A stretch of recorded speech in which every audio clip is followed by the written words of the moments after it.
Paano ka nakakasiguro na pamilya ng mga aswang ang mga dayo? Sumosobra ka na, tanda. Sa susunod hindi na kita patatawarin. Walang silbi ang Diyos nyo sa isang supremo ng mga aswang. Ito ang nakatadhana sa akin. Ang putulin ang ugat ng kasamaan. Ang kwentong ito ay hango sa totoong buhay.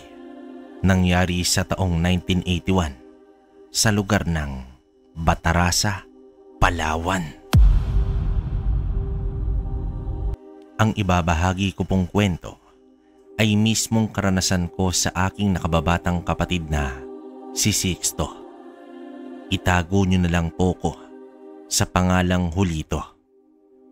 Sa mga panahong ito ay nasa 25 anyos pa ako, habang ang kapatid ko naman ay 22 at ang bunso namin na babae ay 15 anyos.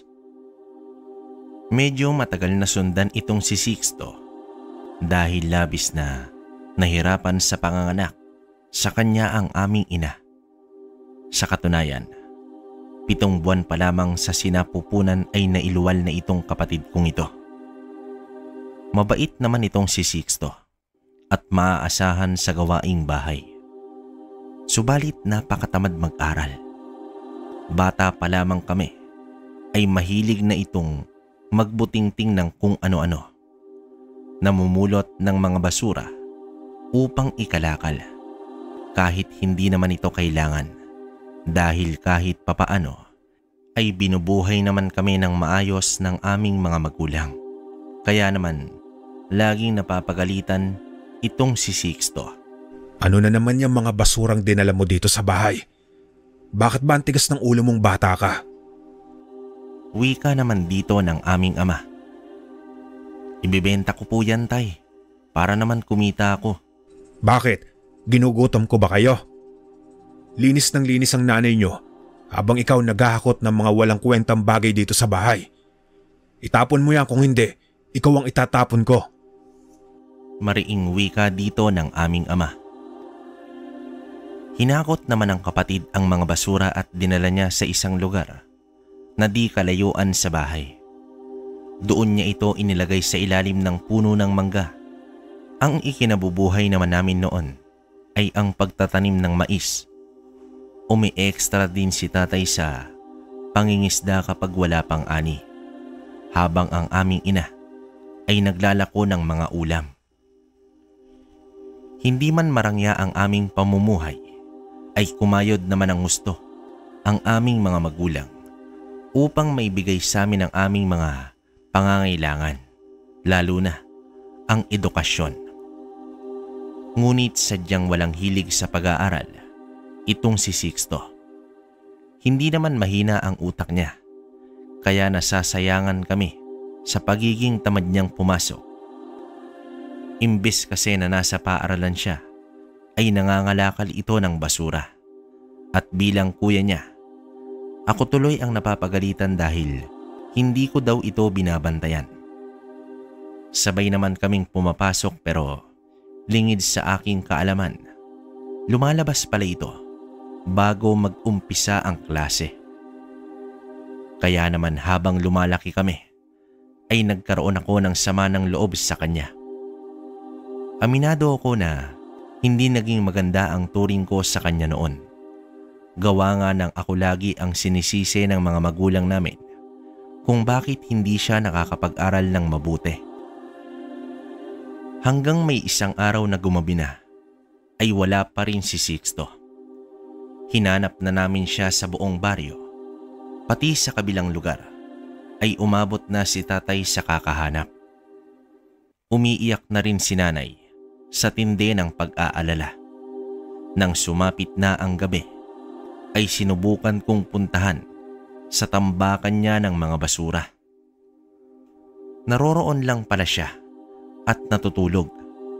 Napagod daw siya sa pangangalakal, kaya nakatulog. Huminga na lamang ng malalim si tatay sa tindi ng galit. Nais sana niya itong parusahan, pero dahil sa pag-iyak ni nanay, ay hindi na lamang gumawa ng hakbang si tatay. Bagkos Sinabihan niya si nanay na pagsabihan si Sixto na wag nang ulitin ang ginawa. Hanggang sa nagbinata na kami at nakapagtapos ako sa Puerto Princesa. 4 na taon din akong nahiwalay sa amin at sa aking pagbabalik. Wala pa ring pinagbago si Sixto. Sa katunayan, nakakaramdam na ako ng pagkaawa sa kapatid ko. Dahil bakit niya sinayang ang buhay sa pamumulot ng basura kahit hindi naman niya ito kailangan gawin. Kung nakapagtapos lang sana siya, ay may katuwang ako sa pagtulong sa aming mga magulang. Minsan naman ay kinausap ko siya ng masinsinan kung bakit iyon ang pinili niyang landas. Sixto, kung ang iba ginagawa ang lahat para makapag-aral, bakit ikaw hindi mo yun ginawa? Ano ba ang plano mo sa buhay? Pagtatanong na wika ko sa kanya. Noong 10 taon ako, kuya, gabi-gabi akong nananaginip. Ang sabi sa akin, makikita ko raw sa basura ang aking misyon sa buhay. Ano? Sino naman ang nagsabi sa'yo niyan? At naniwala ka talaga sa panaginip? Kahibangan yan. Boses lang ang narinig ko. Oo, kuya. Naniniwala ako sa boses na yun. Alam mo, kaya naman kitang pag-aralin eh. Kung gusto mo, ituloy natin ang pag-aaral mo. Ako na ang gagastos. Salamat na lang, kuya. Kontento na ako sa buhay ko eh.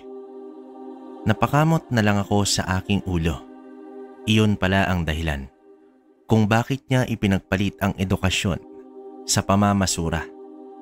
Iba siguro talaga mag-isip ang mga kulang sa buwan ipinanganak.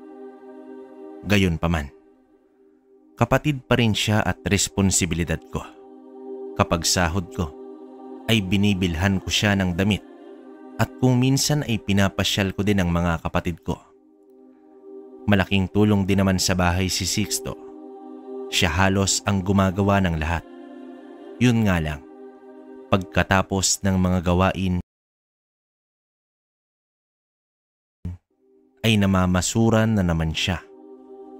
Ngunit wala naman akong nakikitang pinaggagastusan niya. Inisip ko na lang na baka ipinambili lang din niya ng pagkain dahil halos buong araw siyang wala sa bahay.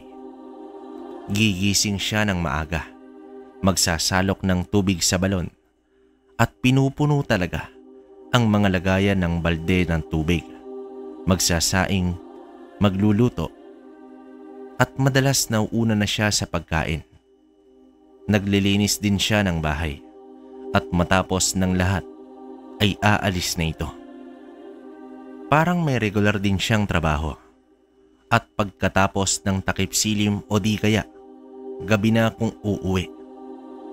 Minsan nga tinatanaw ko ang tambakan niya ng basura at marami na rin siyang naipon doon sa loob ng mahigit 1 dekada.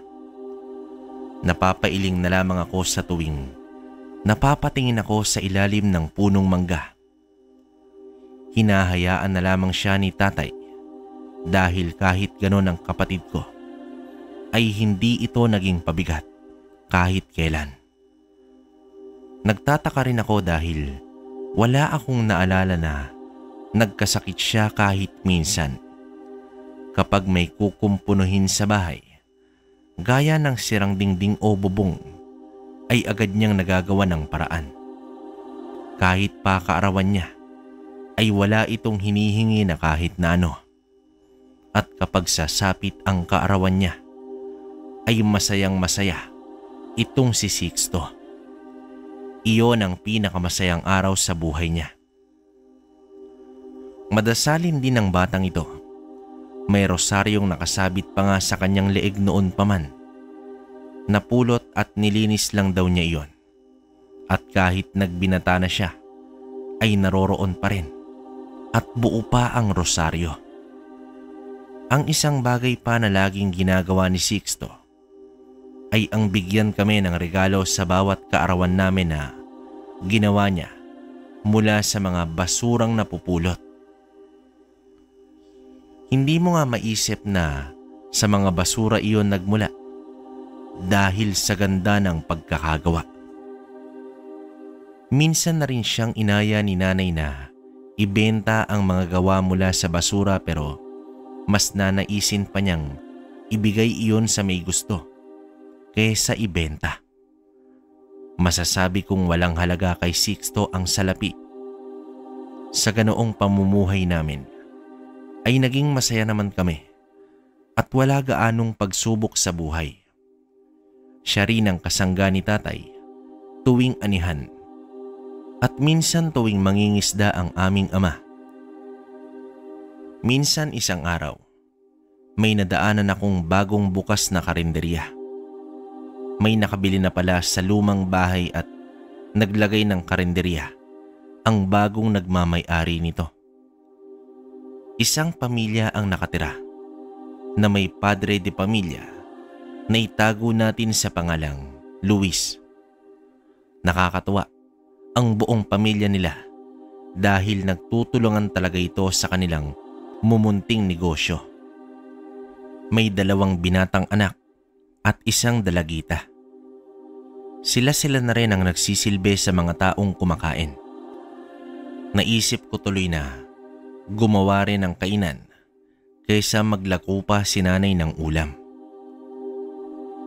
Isang hapon noon, sa aking pag-uwi mula sa aking trabaho, ay dumaan muna ako sa bagong karinderya upang bumili ng ulam para sa aming hapunan. Bumili ako ng adobo, pansit at inihaw na isda.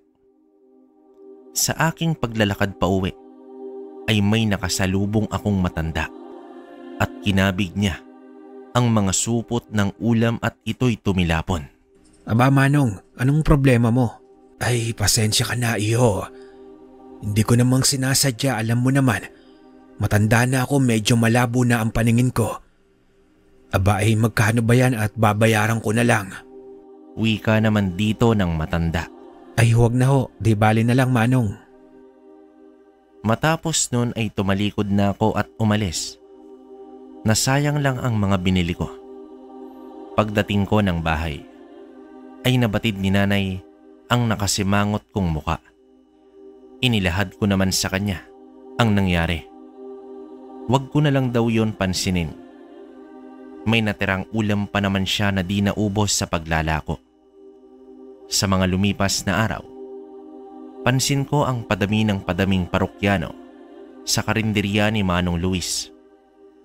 Masarap nga siguro ang ulam nila, kaya bibili ako ulit pagkatapos ng aking trabaho. Sa aking paglalakad pauwi, ay may biglang umagaw ng aking biniling ulam at agad itong itinapon sa masukal na damuhan. Manong, ikaw na naman. Nananadya ka ba talagang matanda ka? Inis kong wika sa kanya. Sigurado ka ba na malinis ang binili mong pagkain, iyo? Ano bang problema mo? Kung wala kang pambili, edi sana humingi ka na lang sa akin kaysa ganun ang ginawa niyo po. Pasasalamatan mo rin ako sa ginawa ko, iyo. Tanging panggigigil na lang ang nagawa ko sa ginawa ng matanda. Lumakad na ito palayo. Kung hindi lang matanda, malamang nasapak ko na yon, kabaryo. Iritable akong umuwi ng bahay. Sinabi ko naman kay nanay na nananadya ang matandang yon. Noong una, maiintindihan ko pa pero ngayon talagang inagaw at tinapon niya pa. Pero may isang bagay na pinagtakhan ko. Bakit niya sinabing malinis ba ang ulam na binili ko? At bakit ko siya pasasalamatan sa kanyang ginawa? Marahil may sayad sa utak ang matandang yon. Sana di ko na siya makitang muli. Samantala, nang umuwi na si Sixto ay may dala itong maliit na buslo. Dumiretso ito sa altar na siya mismo ang may gawa. Meron siyang inilagay na koronang tinik sa paanan ng Santo Niño. Nang tanungin ko siya kung saan niya iyon nakuha, ay ngiti lang ang itinugon niya at dumiretso na ito sa likod bahay upang maglinis ng katawan. Binuklat ko na lang ang mga papeles na tratrabahuin ko pa habang naghihintay na maluto ang pagkain. Nang magtawag na ng hapunan si nanay, ay napadaan ako sa altar. Nang sipatin ko ang korona, napansin ko na kahawig ito sa koronang tinik ni Jesus. Inisip ko na lang na isa na naman ito sa mga gawa ni Sixto gamit ang basura. Kinabukasan, habang naglalakad ako papasok sa trabaho, ay nakita ko ang matanda na nakatayo sa kabilang bahagi ng kalsada. Katapat ito ng karinderya. Batid ko naman ang malungkot na itsura nito. Inisip ko pa na baka nagugutom na ang matanda at walang pambili ng ulam. Kahit galit ako sa kanya, ay mas namutawi ang pagkahabag ko sa kanyang sitwasyon. Mang, Topeng. Topeng ang itawag mo sa akin, iho. Hindi pa po ba kayo nag-aalmusal, Mang Topeng? Gusto niyo bang kumain sa karinderya? Kahit mamatay ako sa gutom, iho, hinding-hindi ako kakain sa karinderyang iyan. Bakit naman po? Mukhang masarap naman yata ang mga pagkain nila. Dahil palaging maraming tao. Sana natikman ko man lang yung mga binili ko dyan. Minsan kung ano ang pinakamaganda sa mata, ay siyang kabaliktaran sa katotohanan. Makinig ka sa akin, iho. Huwag na huwag kang kakain sa mga pagkaing inihahanda ng pamilyang iyan. Dahil lahat sila ay mga aswang. Nagulat naman ako sa sinabi ng matanda. Balak ko pa sana siyang kausapin tungkol dito pero lumakad na ito papalayo. Sinipat ko namang maigi ang karinderya. Wala naman akong nakikitang kakaiba. May saltik nga siguro sa utak itong si Mang Topeng. Habang nasa trabaho ako, ay may kasamahan kasi ako na mahilig magkwento ng mga kababalaghan. Ibinibida niya ang kanyang lugar dahil nagmula pa ito sa lugar ng Siquijor. Kaya naman sinubukan kong tanungin kung masama bang kumain ng pagkain na niluto ng aswang. Ayon naman sa aking kasamahan, hindi talaga magandang kumain ng pagkain na nagmula sa isang aswang dahil panlilin lang ito. Maari ka nilang biktimahin o di kaya ay gagawin kang katulad nila sa pamamagitan ng pangyayanggaw. Pero mahirap din tanggihan ang pagkain na bigay nila dahil sa amoy at itsura pa lang nito ay talagang nakakatakam. Maeengganyo ka sa pagkain, lalo na kapag natikman mo na ito. Hahanap-hanapin na ito ng iyong panlasa. Pero isang panlilin lang ang masarap na pagkain dahil may sabulag itong inilalagay. Upang malaman ang tunay na itsura at amoy ng pagkain, ay papatakan mo lamang daw ito ng kalamansi o di kaya ay lagyan mo ng asin. Sa pagdaan kong muli sa tindahan, habang papauwi na ako, ay sinubukan kong bumili ng isang potahe. Tandang-tanda ko pa, ang binili ko noon, isang order ng adobong baboy. Totoo nga, sa itsura at amoy pa lang, ay nakakatakam na. Matapos naman ito, ay bumili ako ng kalamansi sa isa pang tindahan. Pagdating ko sa lugar na walang tao, ay nagpalingaling nga pa ako. Ang tigas talaga ng ulo mo.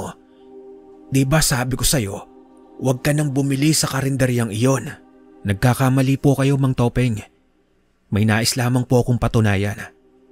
Sabi kasi ng katrabaho ko, may paraan daw upang mawala ang sabulag ng aswang at lalabas ang tunay na itsura ng pagkain. Aba, ganoon ba? Pero binabalaan kita. Ihanda mo muna ang sikmura mo sa makikita mo. Sige nga, pakitaan mo nga ako. Ukol doon sa sinasabi ng katrabaho mo. Binuksan ko ang supot at pinatakan ko ng kalamansi. Ang una kong napansin ay biglang bumaho ang amoy ng adobo hanggang sa tumambad sa akin ang isang mata 3 daliri at isang hinlalaki ng paa at iilang mga dugo. Tumalikod agad ako at naduwal. Tama nga ang katrabaho mo. O ngayon mo sabihin sa akin na mali ako sa pag-agaw sa mga binili mo dati. Pakiusap, Mang Topeng. Ilayo mo yan sa akin. Oh, humarap ka na. Naitapon ko na ang masarap na ulam mo. Hindi naman ako makapaniwala sa aking nakita, kabaryo.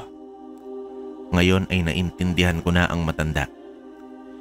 Pero sana, sinabi niya agad sa akin upang hindi ko na siya masabihan ng masama.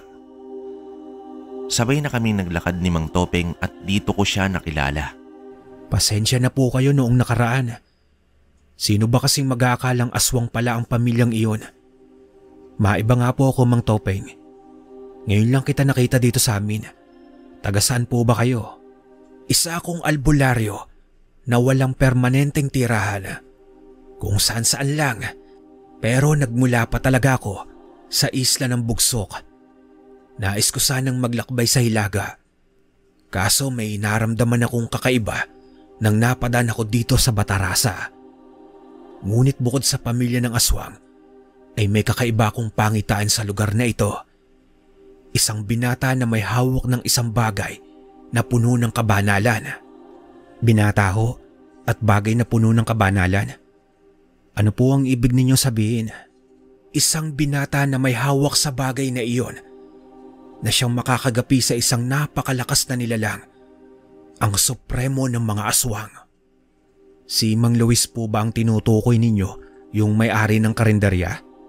Isang mababang uri ng aswang ang pamilya ni Luis. Ang sinasabi ko ay isang napakalakas, maaaring gabunan o bangkilan. May iba't ibang uri pala ng aswang, Mang Topeng. Akala ko kasi basta aswang, yun na yun. Habang hindi pa nag-uumpisang magasik ng lagimang supremo, kailangan mapigilan at masugpo na ang pagyayanggaw ni Luis sa mga taga-baryo.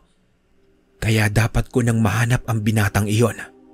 Ano po bang may tutulong ko sa pagpigil ng pagkalat ng lahi ni Mang Luis? Mag-imbak kayo ng asin. Maglagay ng pangontra tulad ng makabuhay at kalamansi. Magpausok din kayo ng balat na nyog pagsapit ng 6:00 ng gabi at maghanda ng itak.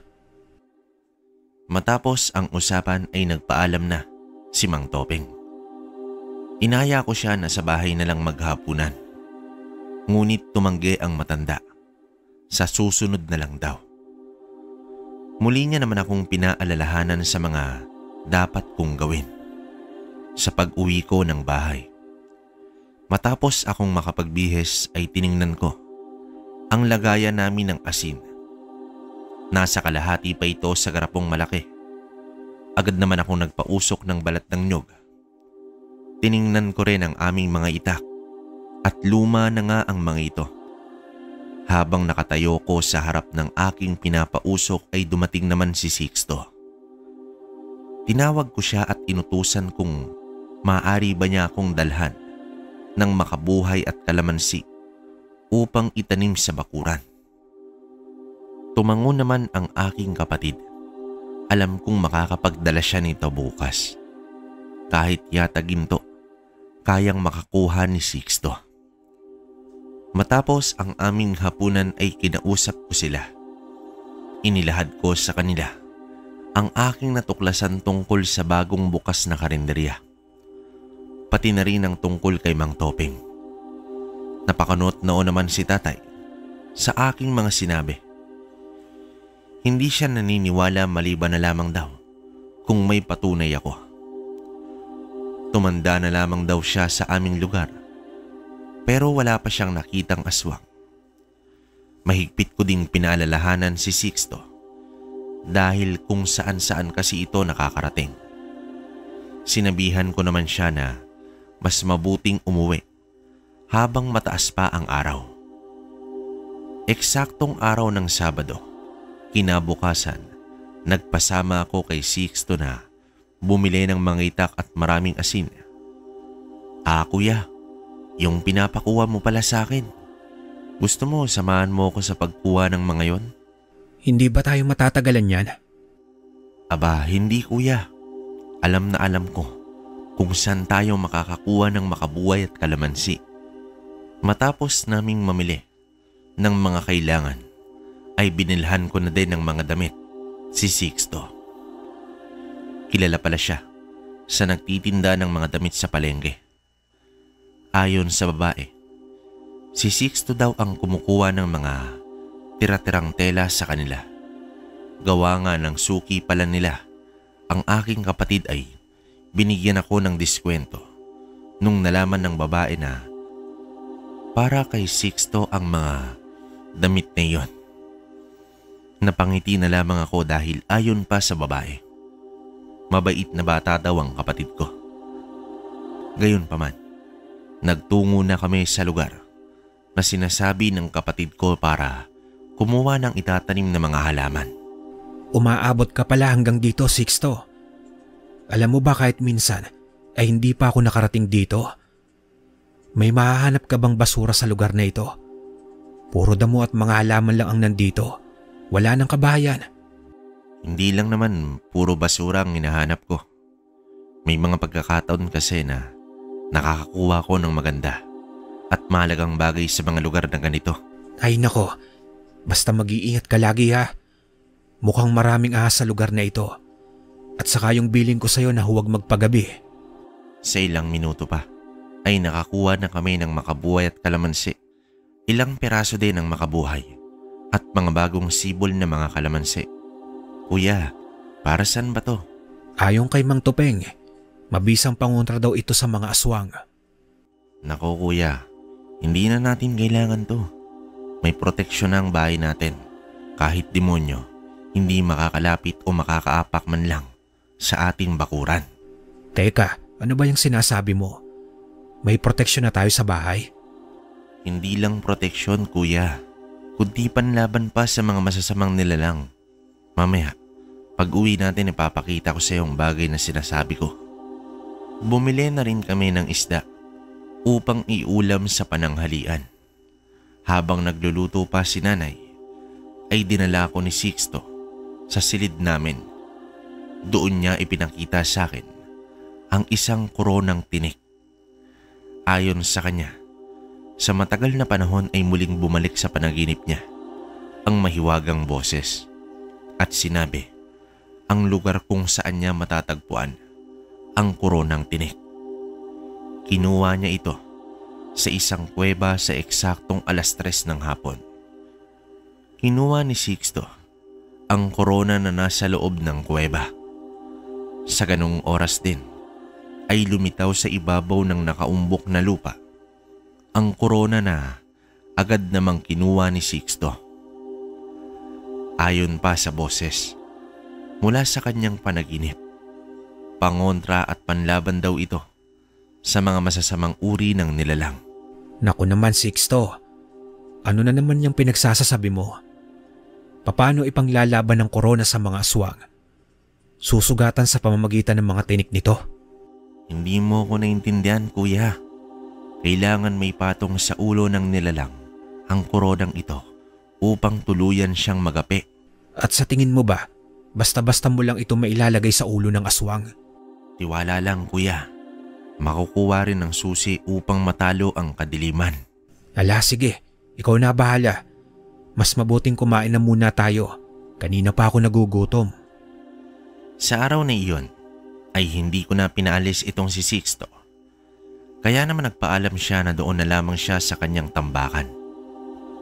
Pumayag na rin ako dahil natatanaw ko naman siya mula sa bahay. Alam kong magbubutinting lang naman siya doon. Hanggang sa isang gabi ay nabulabog kami dahil sa pagwawala ni Aling Eva. Ito ang unang beses na nakita namin ang pagwawala nito. Kilalang mabait itong si Aling Eva sa aming lugar. Ang mas nakapagtataka pa ay kakaiba ang pagwawala nito dahil sobrang lakas. Nanlilisik ang mga mata, naglalaway at higit sa lahat ay nangangagat. Ayon sa kanyang asawa, natutulog na sila nang biglang sumama ang pakiramdam ng babae. hanggang sa bigla na lamang daw itong nagalit at akmang kakagatin pa siya na katabi nito. Naabutan namin na nakakulong sa loob ng kwarto si Aling Eva. Winawasak na nito ang bintana at dingding upang makalabas. Hindi malaman ng mga tao kung ano ang gagawin sa nagwawalang babae. Nag-iiyakan na rin ang mga anak nito na nasa labas na ng bahay.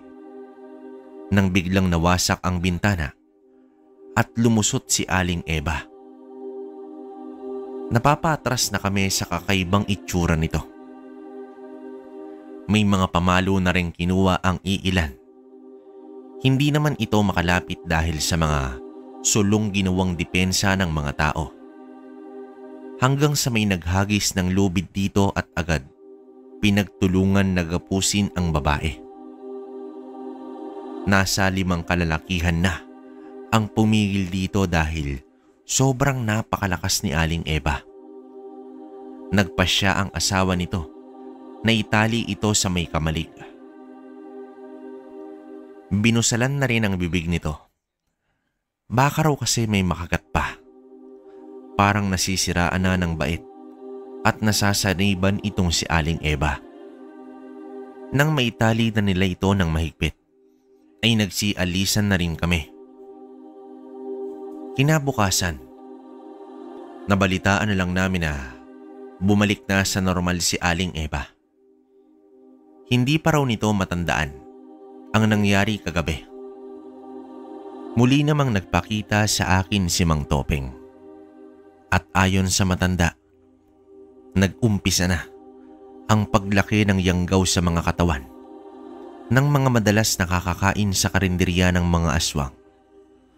Matapos gamutin ni Mang Topeng si Aling Eva, ay naabutan ko ang matanda na nakikipagtalo sa pamilya ni Mang Luis.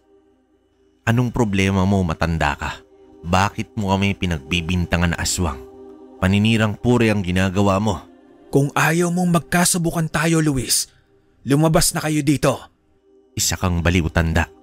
Anong ebidensya mo na kami ay pamilya ng mga aswang? Ilabas mo dito ang mga pagkaing tinitinda mo. Dahil sa patuloy na pagmamatigas ni Mang Luis, ay bumili ako ng 2 kilong asin. Habang nagtatalo pa ang dalawa, ay lumapit ako kay Mang Luis at agad ko siyang sinabuyan ng asin. Dito umusok ang katawan ng lalaki at agad tumakbo papasok sa karinderya. Habang ako ay walang tigil ng pagsaboy ng asin at nagsipulasan ang buong pamilya. Isinaboy ko din sa kalsada ang mga panindang ulam. Nang masabuyan ko ito ng asin, ay ganoon na lamang ang pagkagulat ng mga tao sa kanilang nakita. Ulito, bakit mo iyon ginawa? Nais ko lang pong patunayan na totoo po ang sinasabi ninyo. Bakit ka ba nangialam? Madadamay ka lang. Tiyak gagantihan kanila pati ang pamilya mo. Hindi ako natatakot, Mang Topeng. Oy kayo dyan mga aswang, magsilabas kayo.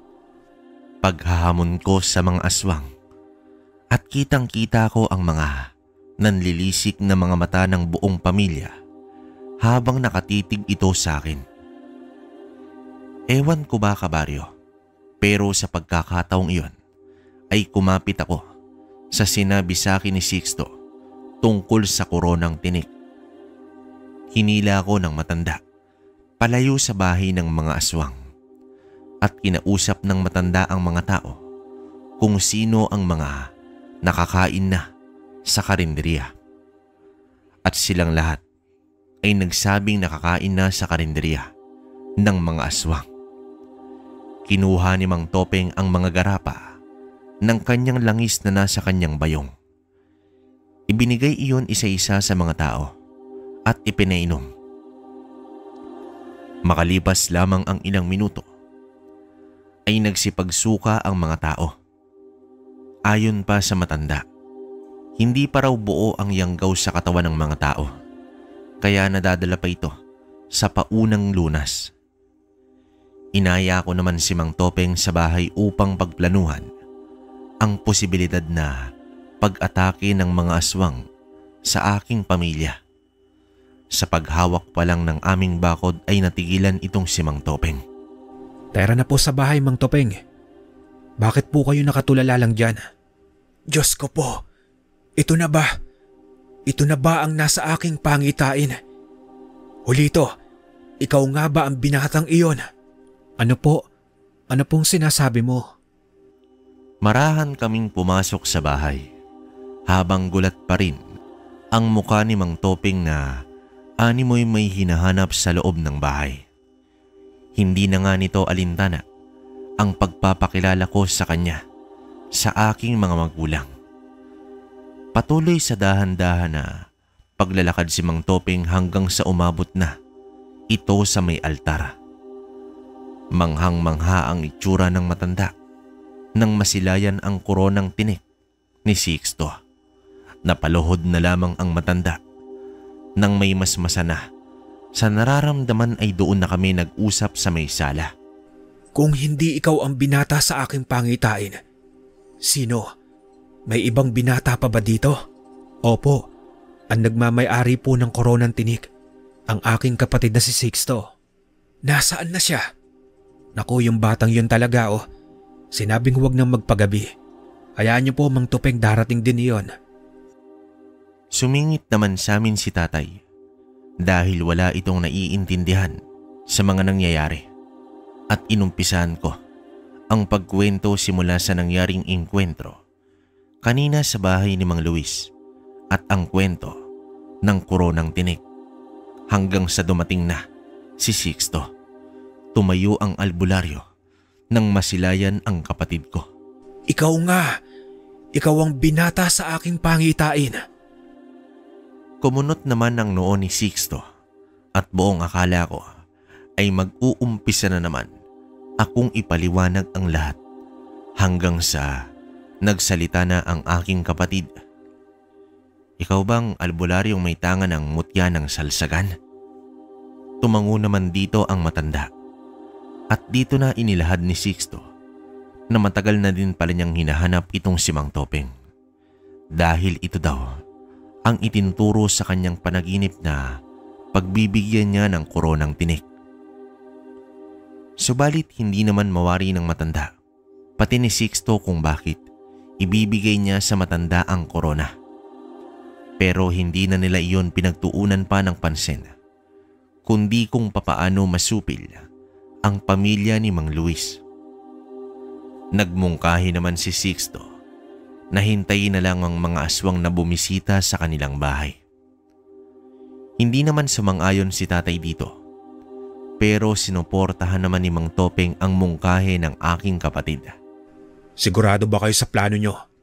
Paano kung mapahamak tayo? Huwag kang mag-alala, Ginoo. Makikita mo kung gaano kalakas ang proteksyon natin. Akala ko ba, Itay, hindi ka naniniwala sa aswang? Magtigil ka nga, Julito. Hindi nga kami nagkamali dahil sa mismong gabing yun ay dumalaw nga ang mga aswang. Subalit hanggang sa labas lang ng bakod ang mga ito. Ni wala kaming hinandang pangontra. Lumabas itong si Mang Topeng at hinarap si Mang Luis. Oh, bakit hanggang dyan lang kayo? Tuloy kayo dito. Hayop kang matanda ka. Lumabas ka dito at nang magkaalaman tayo. O sige, pagbibigyan kita. Lumabas nga ang albularyo at nasa harapan niya na ang pamilya ng mga aswang na nasa 5 ang bilang. Unang sumugod ang panganay na anak ni Luis, ngunit binagwisan lang ito ni Mang Topeng ng kanyang tungkod na agarang tumilapon. Ang lakas naman ng loob niyo na sumugod. Mga mabababang uri lang naman kayo ng mga aswang. Sa galit ni Luis ay siya na mismo ang sumugod sa matanda. Nagulat naman ako sa ipinakitang bilis at likse ni Mang Topeng. Kung gumalaw ito ay parang binata. Taliwas ito sa karaniwan kong nakikita sa kanya. Panay atake si Mang Luis, ngunit hindi man lang ito nakatama. At nang susugod na sana ang mga kasama nito, ay inihagis ni Sixto ang koronang tinik sa labas. At nang lumapag ito sa lupa, ay biglang natigilan sa pagkilos ang mga aswang. Nanlaki ang mga mata nito at nanginginig. Animoy nakasilay sila ng sobrang nakakatakot na uri ng nilalang. At sa sandaling yon ay may inusal ang matanda na angking dahilan sa dahang-dahang pagbagsak ng mga aswang. Sa gabing yon ay nagwakas ang paghahasik ng lagim ng pamilya ni Mang Luis. Subalit, imbis na matuwa, ay nabalot ng matinding pag-aalala si Mang Topeng dahil ramdam na ramdam niya na ang paparating na supremo ng mga aswang. Ibinahagi niya ito sa aming pamilya na nagdulot talaga ng matinding takot sa amin. Huwag po kayong mag-alala, Mang Topeng. Tutulungan po kita sa laban na sinasabi mong supremo. Tumigil ka nga dyan, Sixto. Ano bang magagawa ng isang basurerong kagaya mo laban sa aswang? Hindi mo ba naiintindihan, Ginoo, kung ano ang tangan meron ng anak mong si Sixto? Inaalala ko lamang po ang aking anak. Wala naman pong iyan alam sa labanan. Lahat tayo, Ginoo, ay dumaan sa unang pagkakataon. Noong unang beses kang mangisda, magaling ka na ba agad? Noong una ka nagtanim ng mais, marunong ka na ba kagad? Huwag mong husgahan ang kakayahan ng isang tao. Hindi basihan kung may karanasan na siya o wala. Ang mahalaga ay kung gaano ka kadesidido at kadeterminadong gawin ang isang bagay. Natahimik naman si tatay sa sinabi ni Mang Topeng. Gayunpaman, sa amin na nagpalipas ng gabi ang matanda. Sa kalagitnaan ng aming pagtulog, ay nagising ako dahil parang binabangungot si Sixto na nasa aking tabi. Pinilit ko itong gisingin at nang magising, ay agad akong kumuha ng tubig. Habang nakaupo kami sa kama, ay tinanong ko naman siya kung ano ba ang napapanaginipan niya. Kuya, ito lang ang lagi ninyong tatandaan. Mahal na mahal ko kayong lahat. Pasensya na kung hindi ako nakinig sa mga payo nyo.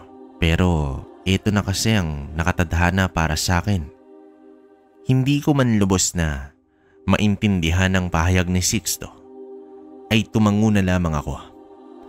Agad na rin siyang bumalik sa pagkakahiga. Sa mga lumipas na araw, ay napapansin ko na pabawas ng pabawas ang tambakan ni Sixto hanggang sa mabuo at wala nang natirang basura sa ilalim ng puno ng mangga. Pero may napansin naman ako sa aking kapatid. Gumawa siya ng mga hukay sa labas ng bakod namin at nakapalibot sa bahay. Inisip ko naman na baka balak niyang magtanim sa palibot. Wala namang masama bagkus. Maganda ang magiging plano niya kung ganun man. Ngunit ilang araw na, nang matapos niya iyon ay wala naman siyang itinanim. Ayon sa kanya, patibong daw iyon sa mga masasamang nilalang na paparating. Anong paparating, Sixto? Ang Supremo ba? Ang mga alagad ng Supremo, kuya. Paparating na sila. Yan na naman ba ang sinabi ng mahiwagang boses? Tumango naman ang aking kapatid na nagdulot naman sa akin ng matinding kilabot. Ano ba tong nangyayari sa paligid namin? Hindi naman ganito dati. Bakit nagkaganito na? Sa aking takot ay palagi na lamang akong nagmamadaling umuwi. Hanggang isang gabi ay may narinig kami na sigaw na nagmula sa isang nilalang. Nang aming silipin, ay nakasilay kami ng napakaraming nilalang sa paligid. At ang isa nito ay nahulog sa patibong at nagkaroon ng malalim na sugat sa katawan. Nag-aangilan ang mga ito habang nakahawak sa aming bakod na animoy nais pumasok, pero may pumipigil sa mga ito. Nang lingunin ko ang korona, sa may altar ay tila ba umiilaw ito. hanggang sa nakita ko na lang si Sixto na lumabas ng kusina na may dalang itak. Tinawag ko ito ngunit hindi nakinig ang aking kapatid. Kumuha na rin kami ng itak ni tatay upang tulungan si Sixto. Pinagtataga namin ang mga kamay ng aswang. Subalit tila wala itong epekto sa mga ito. Nagulat na lamang ako nang may nagliliparang mga asin. Inihagis ni nanay ang mga asin at pinagmumura ang mga aswang. Umusok naman ang katawan nito na naging dahilan ng kanilang pag-atras. Biglang tumahimik ang buong paligid. Akala ko ay tapos na ang laban ngunit hindi pa pala nag-uumpisa ang tunay na labanan. Nakakita kami ng isang malaking nilalang na naglalakad mula sa dilim. Para bang nanlambot ang buo kong kalamnan nang maramdaman ko ang napakalamig na hangin sa paligid. Iba pala kapag nakakita ka ng mga aswang.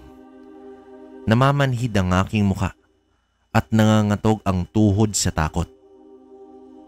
Hindi ko pa nga nakita ang kabuuan nito ay para bang babagsak na ako sa takot. Sumambulat sa amin ang isang malaking nilalang na may mahaba at maputing buhok. Ang pangil nito ay nasa ibaba ng ngipin. May pakpak na tila paniki. Pulang-pula ang mga nanlilisik na mata. Napakaitim ng balahibo. Ang tuhod nito ay baliktad at ang mga kamay ay malalaki na may mahabang mga kuko. Napakalakas ng loob ninyong lipulin ng aking alipores na itinalaga ko sa lugar na ito. Mga lapastangan. Sino ka? Bakit mo ginugulo ang baryong ito? Ang tapang mo naman, binata. Sige, pagbibigyan kitang makilala ang nilalang na tatapos sa'yo. Ako si Almasar, ang supremo ng mga aswang. Talaga? Kahit kailan, hindi ako natatakot sa katulad mo. Alam ko na may sandata ka laban sa akin. Sawang-sawa na ako sa mga bagay na ganyang bata.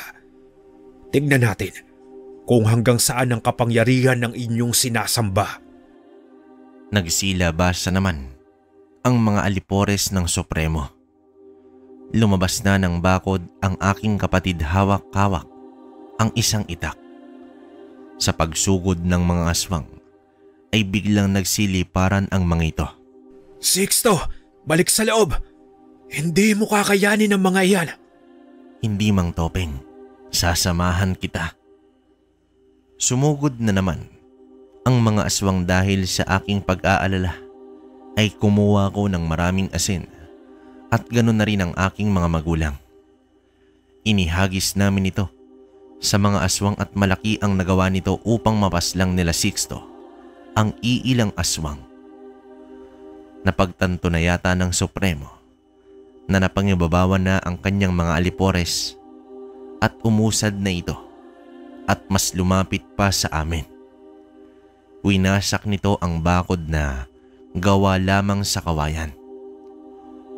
Lakas loob naman ako na sinabuyan ito ng asin. Ngunit pinagpaglang ng aswang at humalakhak ito ng napakalakas. Laking gulat ko dahil nagawa nitong makaapak sa aming bakuran. Agad lumapit ang albularyo at tinigal po ang Supremo. Pero buong lakas na tinanggap lamang ng Supremo ang tigal po ni Mang Topeng. Huwag mo akong maliitin, tanda. Ano pa ang silbi ko bilang Supremo kung sa mga simpleng pangontra ay tatablan ako? Lahat ng kasamaan ay may katapat. Huwag kang pakakasiguro, aswang. Patuloy naman sa paglapit ang Supremo. Ngunit napapansin ko na tila napakabagal nito at may pumipigil na hindi ko nakikita. Nagpatuloy kami sa pagsaboy ng asin sa nilalang. Kumuha naman ng mahabang kawayan si tatay at itatarak sana sa aswang, ngunit sinalulang at ibinalibag si tatay. Sinubukan ko namang tagayin ito ngunit lumapat lang ang itak sa balat nito. Agad naman akong hinila ni Mang Topeng bago pa ako mapuruhan ng aswang. Papalapit na ang nilalang hanggang sa lumabas ng bahay si Sixto. Suot-suot ang koronang tinik. Nanlaki ang mga mata ni Almasara ng ilang segundo. Ngunit bumalik ito sa panlilisik at umatake kay Sixto. Sinalaglang ng aking kapatid ang malakas na kalmot ng Supremo. Bahagya naman itong napatras, ngunit muli pa itong sumugod. Nagpakawala naman ng tigalpo ang albularyo na nagpapahirap palalo sa may Supremo. Batid ko na nahihirapan na si Mang Topeng sa pag-uusal niya. Napatikluhod na ito sa lupa. Sa pagganti ni Sixto ng taga ay tumalab naman ito sa Supremo. Ngunit hindi rin matatawaran ang abilidad ng kalaban. Napapantayan nito ang lakas ng aking kapatid. Bumuka na ng malapad ang pakpak ng aswang at umatake na ito mula sa taas. Iniangat naman ni Mang Topeng ang mga kamay na naging dahilan upang hindi na makaangat pa ng gusto ang aswang na iyon. Sumugod naman si Sixto sa Supremo at itinarak ang itak sa dibdib nito kasabay sa paghubad niya sa koronang tinik at ipinatong ito sa ulo ng aswang. Ngunit bago pa ito tuluyang makalapit sa ulo ng aswang ay tumarak ang mahabang kuko nito sa tagiliran ni Sixto. Natigilan kaming lahat hanggang sa bumagsak na ang aking kapatid habang si Almasara ay nanlaki ang mga mata na halos luluwa na ito.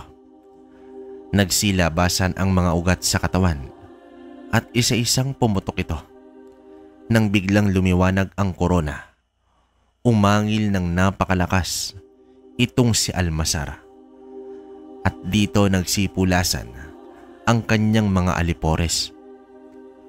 Habang nagtatakbuhan ang mga ito palayo, ay isa-isa naman silang naagnas at tuluyang naging abo. Umalingaw-ngaw ang angil ng aswang sa buong paligid hanggang sa unti-unti na itong naagnas at naging abo na lamang. Bumalik na normal ang korona nang bumagsak na ito sa lupa. Agad naming nalapitan si Sixto na nag-aagaw buhay na. Sobra akong naawa sa aking kapatid ng oras na yon, habang nakangiti naman itong tumingin sa amin. Sinubukan ko pang isuot sa kanya ang korona, ngunit kinuha niya ito at iniabot sa albularyo. Itay, inay, ito ang nakatakda sa akin. Maraming salamat sa pagmamahal ninyo. Paalam. Bumuhos ang aming mga luha sa pagpanaw ni Sixto at wala na kaming magagawa upang iligtas pa siya. Binuhat naman ng aking ama ang kawawa kong kapatid. Ginoo, sa sahig ng balkonahe ilapag mo ang kanyang bangkay. Alam na ni Sixto na mangyayari ito. Pambihirang bata, inalay ang buong buhay alinsunod sa kagustuhan ng ating may likha. Lumipas ang ilang oras. Nagtulong-tulong na ang mga kapitbahay sa paggawa ng kabaong para sa aking kapatid. Habang ako ay nagtungo na sa aming kwarto upang maghanap ng damit na isusuot ni Sixto, nang may napansin akong isang kahon sa pinakalikod ng kanyang mga damit. Dahil sa lutang na lutang pa ako sa mga nangyari, ay hindi ko na binigyan pansin pa ang bagay na iyon. Napakasakit, kabaryo, na mas nauna pa sa akin na iburol ang kapatid ko. Pero wala nang masasakit pa para sa mga magulang na iburol ang sariling anak. Sa paglipas pa ng ilang araw, ay doon ko napagtanto ang mga sinasabi sa akin ng aking kapatid. Matagal na palang kinakausap ng ating may likha itong si Sixto. at wala siyang ginawa kundi sundin ito. Tanging alaala niya ang mga bagay na ginawa niya mula sa mga basura na inipon ko mula noon. Matapos ang libing ni Sixto ay nagpaalam na rin sa akin si Mang Topeng. Balak niyang ituloy ang paglalakbay patungong Hilaga.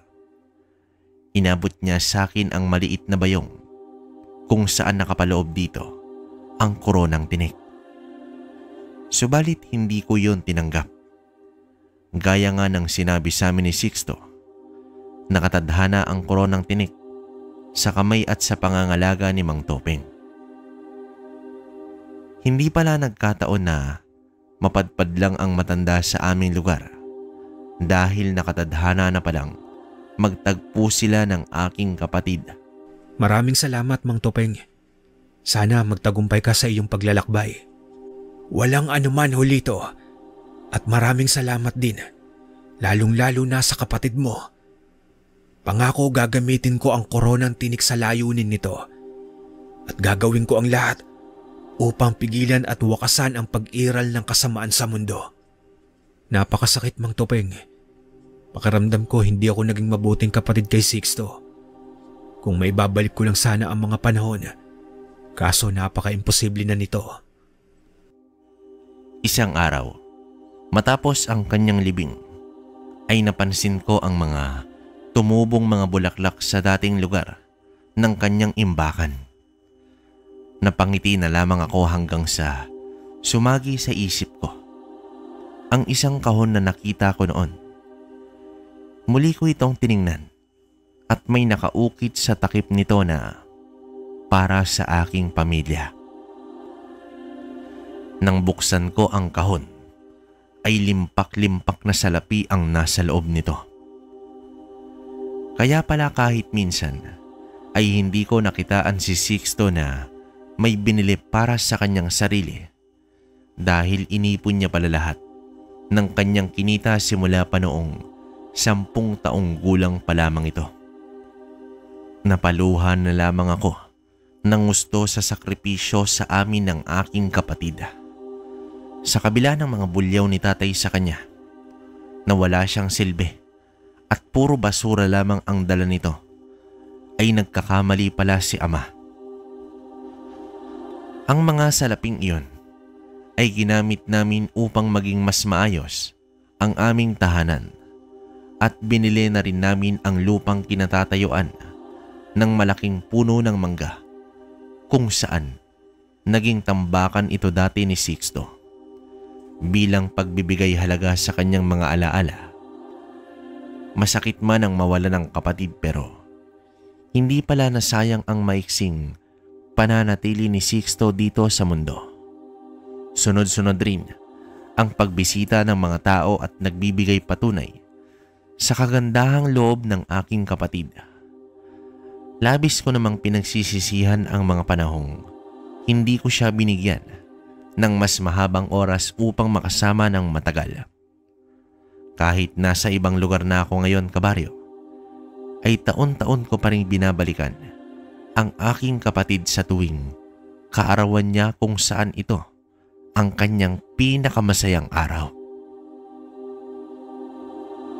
Ang kwentong ito ay nagpapaalala sa atin sa kahalagan ng oras para sa ating pamilya. Ipinakita din sa kwento na huwag natin husgahan ang nais gawin ng isang tao. At higit sa lahat, matuto sana tayong makinig sa sinasabi ng ating kapamilya at ibigay ang ating buong tiwala sa kanila. Isa na namang patotoo ang kwentong ito na may mga tao na nagiging instrumento ng may likha upang lumaban sa kasamaan.